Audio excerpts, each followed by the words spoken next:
কারো অ্যাক্টিং ভিন্নতা আছে, এইটাই। ভাবি বলো। আচ্ছা ভাইয়া, আমি তো আরেকটা জিনিস জানি, আর নাটকের দিক দিয়ে দেখছি আমরা ইদানিং যেটা দেখছি যে গল্পে যারা ইউটিউবে ভিউ হয়, রিচ হয়, পরিচালক প্রডিউসাররা ওনাদেরকে নিয়ে কাজ করে। পরবর্তীতে আমরা কোনো সময় দেখতে পাই না যে যারা ভিউ নেই, প্রডিউসার ডাইরেক্টর ওনাদেরকে নেওয়া হয় না গল্পে। সেই বিষয়টা নিয়ে কি বলবেন? আচ্ছা, এইটা খুবই সিম্পল। আজকে যদি আমি ব্যবসা না দিতে পারি, আমাকে কেন প্রডিউসাররা ডাকবে? খুবই সিম্পল ইস্যুস। আর এটা যেহেতু এটা বললে ভুল হবে কিনা আমি জানি না, হিরো বেসড একটা ইন্ডাস্ট্রি হয়ে গেছে।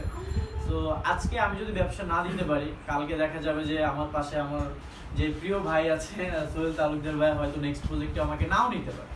আবার আমাদের যে প্রডিউসার আমাকে নাও ডাকতে পারে। আবার এমনও হতে পারে যে নেক্সট 10টা প্রোডাকশনেই সে আমাকে কাস্ট করলো, আমার প্রডিউসার আমাকে কাস্ট করলো।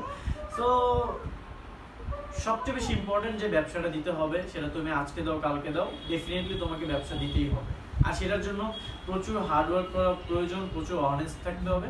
তো আমি সবসময় সব থেকে অলওয়েজ ট্রাই করি আর হার্ডওয়ার্ক করছি। ইনশাল্লাহ ইন ফিউচারে যদি সবার অনেক ভালোবাসা থাকে, আমি অনেক ভালো করার ট্রাই করবো। আপনি অনেকের সাথে কাজ করেছেন।